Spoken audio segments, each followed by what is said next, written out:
Suatu ketika Rasulullah SAW sekitar bulan Zulhijjah, Zulqa'dah itu memerintahkan sekelompok pasukan untuk memerangi orang-orang Yahudi di Bani Quraidah. Rasulullah kemudian mengirim pasukan itu, mengirimkan instruksi, dan di ujung instruksi itu Rasulullah mengatakan demikian: barang siapa yang mendengar dan taat, maka janganlah kalian salat asar melainkan setelah tiba di Bani Quraidah. Itu instruksi Rasulullah SAW. Sebuah instruksi yang sangat jelas dan tidak ada khilaf dalam penafsirannya. Sebuah instruksi yang singkat, jelas, padat, dan tidak ada ambigu di dalamnya. Tidak ada multitafsir di dalamnya.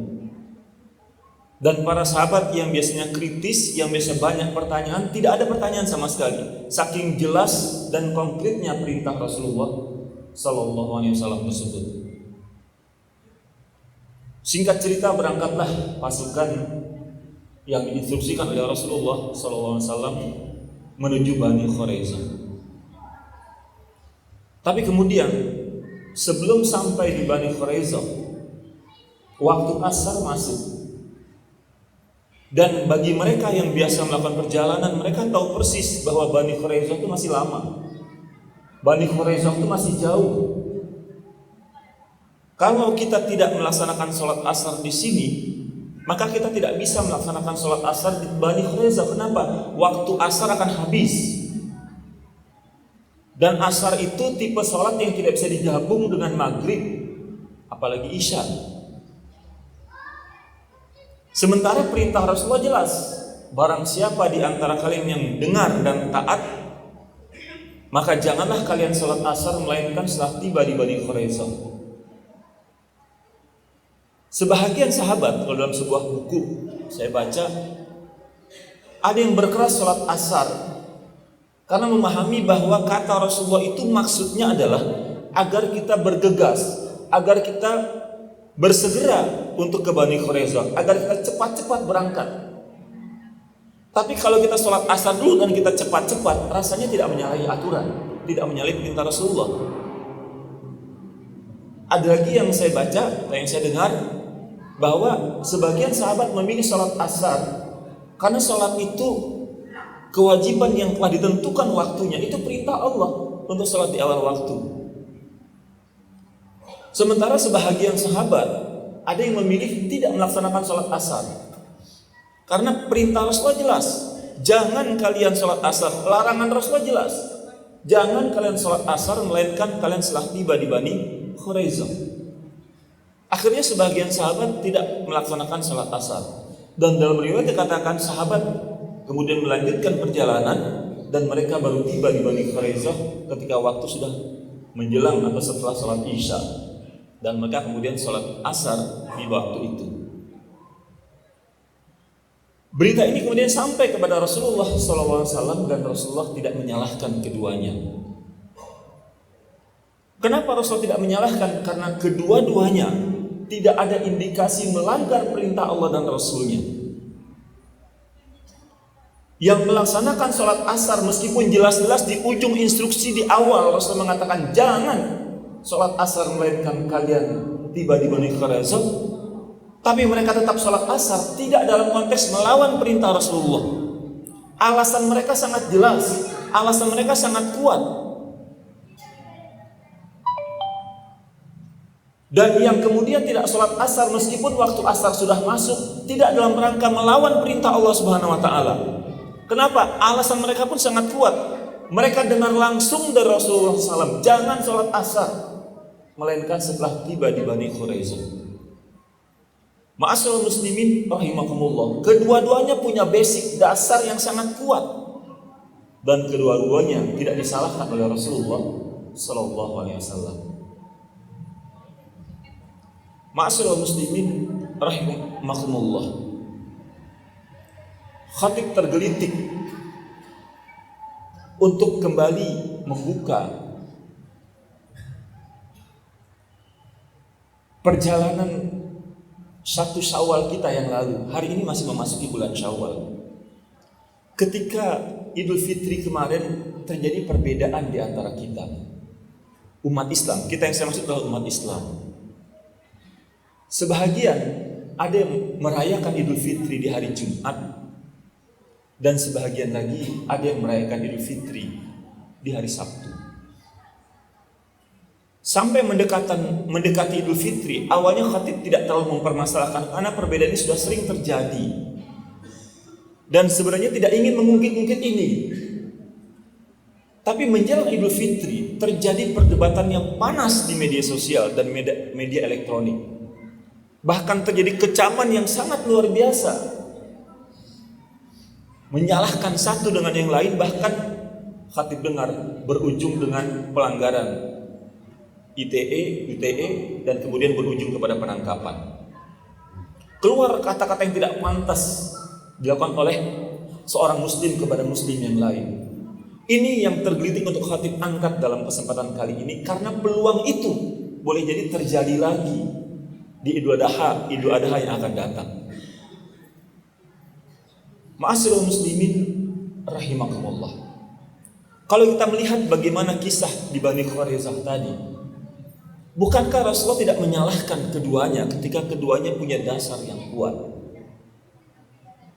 Sekarang kita melihat, bukankah yang berhari raya hari Jumat punya dasar yang kuat? Mereka menggunakan metode hisab yang menurut perhitungan hisab, ahli-ahli hisab yang kompeten dalam bidangnya, hari Jumat itu hari raya.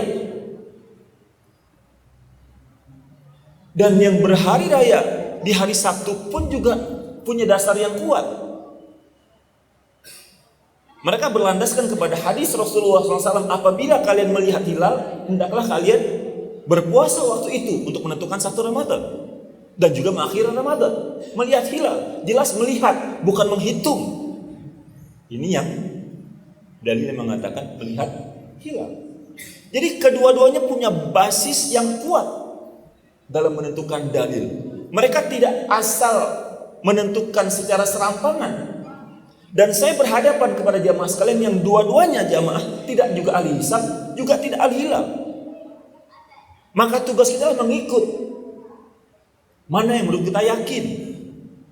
Maka ada sikap yang perlu kita kritisi dalam hal ini. 3 sikap yang perlu kita kritisi dalam hal ini. Yang pertama, kita merasa benar itu harus. Hadirin hamba Allah berbahagia, pilihan Bapak dan Saudara untuk memilih hari raya hari Jumat, silahkan. Berarti Bapak yakin hari Jumat itu adalah benar hari raya. Harus. Karena kita yakin itu benar, maka kita pilih. Merasa benar itu harus. Bagi Bapak dan Saudara yang Idul Fitri kemarin hari Sabtu dan merasa benar, juga harus. Karena benar dan yakin bahwa hari raya hari Sabtu, maka Bapak pilih hari raya hari Sabtu. Yang tidak benar adalah ketika Bapak merasa benar dan merasa yang lain salah, dan menilai yang lain adalah salah, atau merasa bahwa yang lain itu keliru, atau merasa bahwa Bapak sendiri yang paling benar. Ini sikap yang akhirnya memecah belah. Ma'asyiral muslimin rahimakumullah.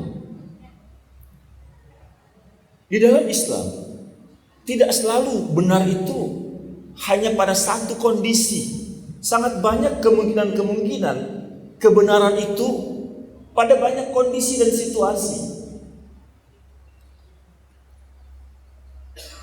Ketika Rasulullah SAW kemudian hadir dalam suatu majlis atau hadir dalam suatu tempat ibadah, sholat misalnya, dan Rasulullah SAW melihat ada orang sholat, dan Rasulullah no comment terhadap sholat orang itu, maka sholat itu di mata Rasulullah adalah benar.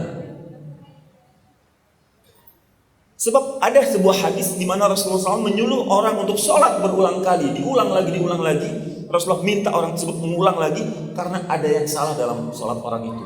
Salah satunya karena orang tersebut sholat tidak dengan tumaknina. Jadi intinya ketika Rasulullah melihat ada orang sholat dan Rasulullah komentari, tanda bahwa orang itu sholatnya salah. Tapi kalau tidak, berarti orang itu benar sholatnya, meskipun secara kafiat tidak sama persis dengan sholatnya Rasulullah SAW. Oleh karena itu, hadirin hamba Allah berbahagia, ketika kemudian kita bisa menerima hal-hal yang berbeda, hal-hal yang tidak sama, secara furu', secara cabang, dan dengan dasar yang kuat, ini akan mengokohkan ukhuwah dan persatuan di antara kita. Ini sikap yang pertama. Jangan sampai kita saling menyalahkan, apalagi kemudian saling mengejek satu dengan yang lain, yang justru dilakukan justru di ujung Ramadan kita, yang justru kita bersiap-siap mengakhiri Ramadan kita akhiri dengan kecaman, ejekan, makian, cacian kepada saudara kita yang muslim, hanya karena perbedaan pandangan menentukan satu Syawal, yang mereka yang berbeda pun punya dasar yang kuat.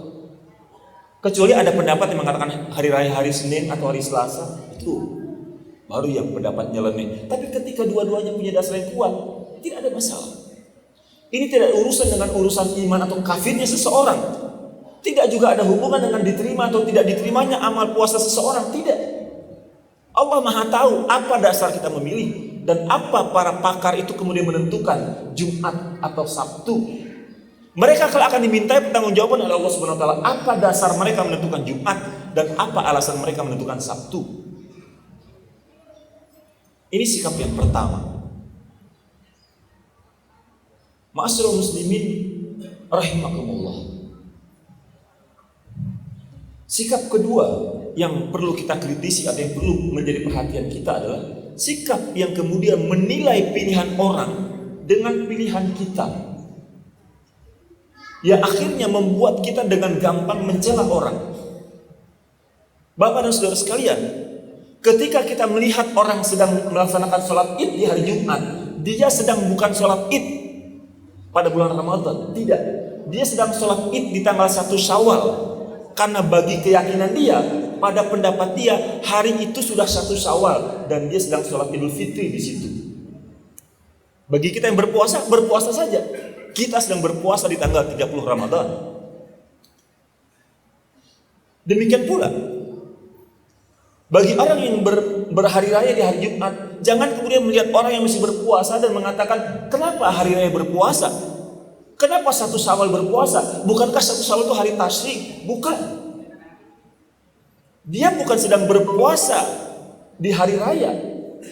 Dia bukan berpuasa di hari tasyrik, tapi dia sedang berpuasa di tanggal 30 Ramadan. Karena menurut keyakinannya, hari itu masih Ramadan, tanggal 30. Saling menghormati pada jalur-jalur pemikiran dan pilihan masing-masing akan mengikis perbedaan pendapat dan kecaman-kecaman kita pada pendapat yang berbeda. Jangan memakaikan baju orang pada badan kita pada baju orang lain dan sebaliknya. Pilihan kita silahkan, tapi hormati pilihan orang. Jangan merasa benar sendiri, karena bisa jadi kita benar dan orang lain pun juga tidak salah.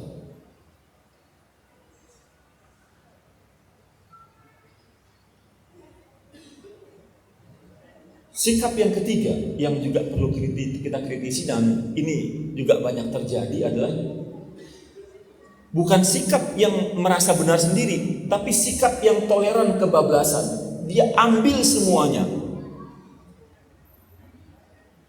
Akhirnya dia sholat hari raya 2 kali. Dia sholat di hari Jumat dan juga dia sholat di hari Sabtu. Atau kemudian dia masih berpuasa, tapi kemudian dia sudah melaksanakan sholat id. Ini lebih aneh lagi. Karena tidak pernah ada contohnya dari Rasulullah SAW di mana Rasulullah sholat id dalam keadaan berpuasa. Tidak pernah ada contohnya. Juga tidak ada para ulama yang tanpa sebab sholat id kemudian sampai 2 kali. Jadi pandangan bahwa merangkul semuanya agar tidak pecah adalah sebuah pandangan yang justru menyelasihi kaidah-kaidah ibadah yang dicontohkan oleh Rasulullah SAW. Kalau ingin ikut saja satu kepada seluruhnya. Hari Jumatkah total kita ikuti, atau hari Sabtu total kita ikuti. Jangan digabung semuanya sehingga akhirnya menimbulkan sebuah wacana ibadah yang aneh lagi. Itu tadi, sholat dalam keadaan berpuasa atau sholat id 2 kali. Sebagian orang ada yang merasa malu dan kemudian membanding-bandingkan. Dia katakan, ya Ustadz, rasanya umat Islam aja yang seperti ini. Setiap kali Idul Fitri, setiap kali Idul Adha selalu berbeda. Ada saja berbeda. satu hari. Sementara nggak pernah tuh kita temukan Natalan berbeda, 1 25 Desember, 1 24 Desember, atau 1 26 Desember. Waisak nggak pernah kita temukan berbeda. Nyepi nggak pernah kita temukan berbeda. Sama mereka semua kompak, Ustaz. Kenapa umat Islamnya begini? Pertanyaannya, kenapa ini yang dijadikan sebagai ukuran kerukunan di antara umat Islam? Perbedaan seperti ini tidak ada hubungan dengan persatuan dan kesatuan umat Islam, karena bukan itu variabelnya. Perasaan minder dan perasaan merasa membandingkan dengan umat lain, ini adalah sebuah perasaan dan anggapan yang keliru dari awal. Karena kalau kita lihat, cobalah Bapak dan Saudara perhatikan ketika sholat di Masjidil Haram saja atau di Masjid Nabawi, lihat posisi tangan dari jamaah di saf pertama berbeda-beda, tidak sama. Sholat ada yang kunut, ada yang tidak kunut, suatu hal yang biasa saja, bukan ukuran perpecahan agama ini. Hadirin hamba Allah yang berbahagia, akhirnya marilah kita renungkan firman Allah Subhanahu wa taala dalam ayat yang tadi khatib bacakan di awal pembukaan khutbah. Allah mengingatkan kepada kita, a'udzubillahi minasyaitonir rajim. Ya ayuhan nas, inna khalaqnakum min dzakari wa untha wa ja'alnakum syu'uban wa qabaila lita'arafu. Inna akramakum indallahi atqakum, innallaha alimun khabir. Wahai manusia, sesungguhnya kami menciptakan kamu bersuku-suku dan berbangsa-bangsa. Wa qabaila lita'arafu, yang demikian itu agar kalian saling mengenal. Kita diciptakan berbeda-beda, Bapak dan Saudara. Berbeda-beda suku bangsa, berbeda-beda adat istiadat, berbeda-beda bahasa, berbeda-beda kebiasaan, berbeda-beda masa kecil, dan seterusnya. Yang demikian itu, kata Allah, lita'aruf, agar kita saling mengenal bagaimana budaya yang lain, mengenal bagaimana pola pikir orang lain, mengenal bagaimana sih cara metode ru'yat hilal, mengenal bagaimana sih metode hisab ketika ada perbedaan. Jadi kita tahu, oh kayak seperti itu orang melakukan hisab, oh seperti itu orang melakukan hilal. Perbedaan seperti itu agar kita saling mengenal. Dan perbedaan itu tidak merupakan ukuran ketakwaan. Allah kunci perbedaan tadi dengan kata-kata inna akramakum indallahi atqakum. Sesungguhnya yang paling mulia di antara kalian bukan yang berhari raya hari Jumat, bukan yang berhari raya hari Sabtu. Inna akramakum indallahi atqakum, kata Allah. Sesungguhnya yang paling mulia di antara kalian adalah yang paling bertakwa kepada Allah Subhanahu wa taala. Innallaha alimun khabir. Sesungguhnya Allah Maha mengetahui apa yang kamu lakukan. Mudah-mudahan kita senantiasa selalu menjaga ukhuwah Islamiyah di antara kita, karena ukhuwah Islamiyah itu tinggi nilainya, karena ukhuwah Islamiyah itu sangat penting dalam agama kita. Dia bahkan merupakan salah satu ukuran keimanan kita. Jangan sampai perbedaan-perbedaan kecil yang itu bukan ukuran perpecahan di antara kita membuat kita menjadi mudah mendiskreditkan saudara kita, mencaci maki, buruk sangka pada saudara kita, yang akhirnya semua merusak ukhuwah persatuan di antara kita, yang merupakan hal yang lebih penting dan jauh lebih penting daripada perbedaan kecil di antara kita. Fa'tabiru ya ulil absar la'allakum turhamun.